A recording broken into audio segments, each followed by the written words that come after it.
What flowers to sow in May?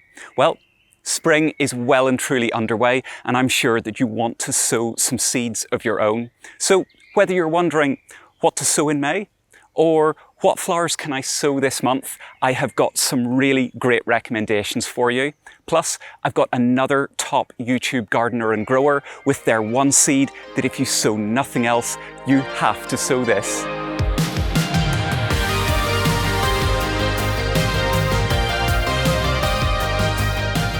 Hey everyone, how's it going? And welcome back. I truly adore May, and everything is either fresh and green or in flower or both. And because of that, you can just feel the energy in the garden all around us. And that means it's a great time to be growing things like this from seed, whether they're annuals, biennials or perennials. As ever, head across to my website, niallgardens.com, or follow the link in the description down below for my seed lists of what I'm talking about today. And remember, even though it's May, depending on where you live, it is still possible to get frost. So make sure you know and understand your own local frost date. Right, that is quite enough of the formalities. You're here for the seed suggestions, so let's get stuck in. Okay, so let's get this month's seed sowing recommendations underway out of my massive box of seed tins with 3 recommendations for annuals that are great standalone plants. And for starters, can I recommend phlox? Now, phlox are a brilliant all-rounder, and I know it's really easy to say that they're an all-rounder, but they truly are. For starters, they're easy to grow, and then once they're growing, they are really abundant when it comes to their flowers. They come in all sorts of lovely colours, pinks, whites, purples, and also really lovely kind of buttery creams, almost going towards coral tints. That is great. They have a lovely little bit of fragrance, but their biggest selling point is how, well, I suppose really versatile they are, because you can sow these and simply grow them in containers if you don't have a lot of space. Or you can grow them in modules and plant them out. You can direct sow them at this time of year. But as well as all of that, if you have big areas to cover, you can sow these in really big drifts, and they look really striking when they're in drifts, and the flowers are really good for pollinators and bees. Bit of a winner of a plant, really. But moving on is a seed that I certainly mentioned last month for getting started undercover, and it's zinnias. You are not going to get a brighter hit of colour and that selection of colour from reds to oranges and yellows and magentas than with zinnias. And then finally, I mentioned this last month, but I really think this bears repeating: sunflowers. The great thing about sunflowers is that they're actually a really quite wide-ranging group of flowers. Everybody thinks of them as the big, tall, yellow flowers with really simple heads. But there's actually a lot more variation than you would think. You can get really dark, purpley, almost black shades of orange, all the way through to your standard bright yellows. You can get ones with really massive flower heads, right down to ones that have really small flower heads, and all kinds of heights of plants. You could have sowed these over the last couple of months, but if you haven't had a chance and you're feeling inspired, don't worry, it is by no means too late. Get out, get some sunflower seeds, and get them going. If you want to get gaps filled, if you start to see gaps, or if you just want to get colour into your garden, really now is the time to still get some good annuals sown. You can't go wrong with things like simple calendula, pot marigolds. I've got some that I bought, and also I have ones that I saved from last year. I did a whole episode about saving your own seeds at the end of summer and in autumn. I'll link it up above. Calendula are brilliant for filling in gaps, and they can be direct sown at this time of year. But if you want things that are going to be softer and to bring in maybe a different hue rather than oranges and reds, can I recommend Love in a Mist and also cornflowers. Both of these are going to give you lovely blue and purple hues dotted through your garden, and because they're lovely, soft, sort of feathery leaved plants, they're not going to have quite as much impact, and they work really nicely for filling gaps. Staying on the theme of catch-up, let's talk about half-hardy annuals, because now is a really good time to do a second sowing of half-hardy annuals, or if you haven't got any started yet, your first sowing. And I'm going to rattle through these because I've covered these in my March and April seed sowing videos. So when you've got to the end of this, if you want a little bit more detail about them, go back and have a look at those videos. So, Tagetes, French marigolds, really easy to grow. They are going to need a little bit of heat just to get them going even now, but they're really quick to germinate and then they're easy to grow from there. Nicotiana, or the ornamental tobacco plant, lovely colours. The one that I'm going for this year is called Starlight Dancer because those little tubular flowers with star shapes at the end, well, these ones are a lovely white and slightly lime green colour, but you can get them in a whole selection. They're lovely to get going now. As well as that, think asters. The top has been taken off this seed packet because I've already got them started. Get some asters started. And of course, when it comes to half-hardy annuals, you can't go wrong with getting some cosmos started also. And then finally, I touched on it last month, but it is still very relevant now. If you're interested in wildflower seeds, now is the time to get your wildflower mixes sown. Go online and find a nice seed mix for wildflowers. What I would also recommend is go online and look for something local. The seeds I have here are made by a local Irish-based company, and that means that the mix is going to be particularly well suited for your own geography.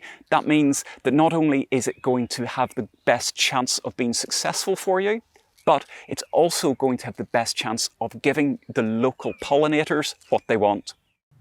Every month, I like to recommend one seed that if you sow nothing else, you have to sow this. So that if you did just that, you would have a really lovely edited group of flowers.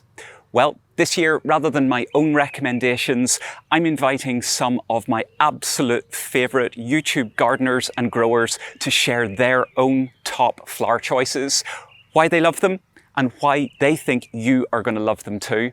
And this month, it's really someone pretty special. She's an organic gardener, a green living enthusiast. It's Tanya from her channel, Lovely Greens. This is your one seed that if you have to sow nothing else, you have to sow this, nasturtiums.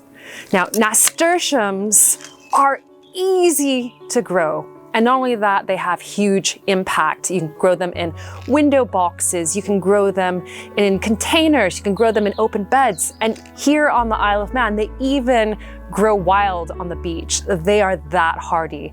So they are a great flower to sow in May for lots of different climates. And not only do they look good, they've got some really great features as well.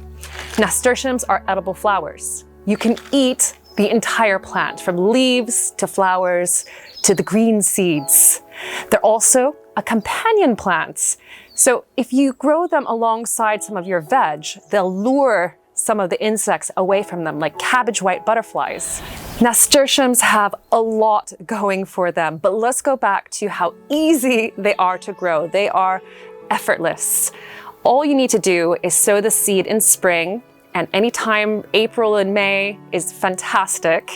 And you can sow the seed either directly where they are to grow, whether that's in containers or out in a garden bed, or you can start them in little pots. 3 to 4 inches in diameter is perfect, about that size. Just make sure that the seeds are buried under about 1/2 inch, so 1.5 centimeters of soil or potting mix. Keep them well watered. Keep them in a bright, warm, sunny place, and they'll germinate in about 2 weeks' time. At that point, they really start racing and they grow incredibly fast, and they will fill an entire bed if you turn your back on them. Nasturtiums come in a range of colors, so you really have your pick. Everything from pink to yellow to orange, creamy colored ones as well. This is one that I grow. It's called Orchid Flame, and it changes color as it grows. So it has double the interest, something just really fun. But regardless of the type of nasturtium that you grow, they will produce hundreds of seeds. They are prolific seed producers. And you can either eat those seeds green, they're quite peppery, just like the leaves and the flowers, or you can wait till they ripen and they turn brown and you can save them, collect them to grow the next year. Each nasturtium plant will produce hundreds of seeds and they will leave them everywhere, sometimes on gravel paths, other times in garden beds. And a lot of those seeds will start growing the next year, or even the same year that they were produced. And that happened to me last year. And nasturtiums took root, germinated, and I had small plants by autumn. And because the container was pushed up against the house where it was a bit more sheltered, they survived. And so that means that those young plants are doing well now, and I'm gonna have even earlier nasturtium blooms this year. I've already got my nasturtiums started, and I gotta say, I love them for all of the same reasons as Tanya does. Go get yourself some if you haven't already. You're gonna love them as well. Now, you most likely already know Tanya and her channel and blog, Lovely Greens, but if you don't, she creates really inspiring content from both her own garden and also her allotment, all about growing wonderful things that not only can you eat and enjoy, but you can also turn into useful products like homemade soaps, creams and salves. Make sure to head across and subscribe to her. I'll leave a link in the description down below. I'll also link her channel up above, and thank you so much, Tanya, for coming onto the channel. Right, next up we're going to talk about two great groups of plants that you can start from seed in May, and those are Biennials and Perennials. But you know what? I am not going to hold on to this box for the next 5 minutes. It's too heavy and it's too rattly. Okay, that's better. So, the first prime example of a biennial, and it's a biennial that I absolutely love, foxgloves. You only have to look around the garden here to see how much I love foxgloves. They're under the apple trees. They're by the pond. They're just behind me here. I put them everywhere. And that's because really when you sow them, the germination rate is really high. They're mega robust plants. And then they give you wonderful flowers in the early summer. These big, tall spires of colour. And I'm going to recommend 3 different types of foxglove for you. The first one is, I suppose, what I would think of as a standard foxglove. It comes in those whites, creams, pinks, going into quite, well, I suppose dark pinks and almost towards purples. This is Foxglove Excelsior mixed. You can't go wrong with them. They're going to give you that lovely woodland edge feel. But if you want 2 that are going to look a little bit different, the first one was actually very kindly given to me. This is Digitalis Pam's Choice, and it's a pure white version. So you're going to get those lovely spires of flowers, but in that lovely singing out white shade. I was going to say colour, but white isn't a colour. Tone. And then finally, for something really, really interesting, try Digitalis Ferruginea. The flowers on it are the same form as a foxglove, but they're a really rust orange colour. I've got some of them going just now, and I can't wait to see what they look like next year. But moving on, another great biennial to start now is Lunaria, or Honesty. And although they grow to quite big plants and they have pink flowers, they are most well known for their seed heads. They create these lovely flat papery seed heads that look amazing in the garden, but you can also cut them, bring them inside and dry them, so you can have them as lovely dried seed heads to add to arrangements in the house. They're brilliant, really easy to grow, and truthfully, once you start growing in the garden, you're going to have them forever because they self-seed like anything. And then finally, my last biennial recommendation, wallflowers. My wallflowers are flowering their hearts out at the moment in lovely shades of golds, yellows and reds. They're a particularly good plant to plant in amongst your spring bulbs, or to put in containers where you have spring bulbs, because they sit with their greenery all the way through the winter, giving you just that nice little bit of green cover. And then they start to flower in the early spring, but they flower all the way through the spring, giving you that great hit of colour. They're quite easy to grow. Sow them now. Start to prick them out or plant them into a nursery bed. Look after them all the way through until the autumn. Plant them when you're planting your bulbs, and you'll have great wallflowers in the spring. Okay, We have covered some serious seed talk this afternoon, but there is the very final group of seeds that I want to talk about, and it's these perennials. The first one is what I think is a really interesting choice that you may or may not be aware of. Earlier on, I talked about annual sunflowers. Well, did you know that there's a perennial sunflower? It's this. It's called Heliopsis. And in this case, the one that I'm going with is called Heliopsis helianthoides summer nights. What's great about these is that they are exactly like they say, perennial. They're going to come back year after year. These, as they start to develop, have an underground root run that means they start to clump up, and they produce plants that sit anything between about 1 metre and 2 metres, depending on the variety that you get. But each of them have lovely, bright, in this case, yellowy orange flowers, just like a little sunflower. But you have the benefit of not having to sow and grow them every single year, and you have the benefit that over time they're going to clump up.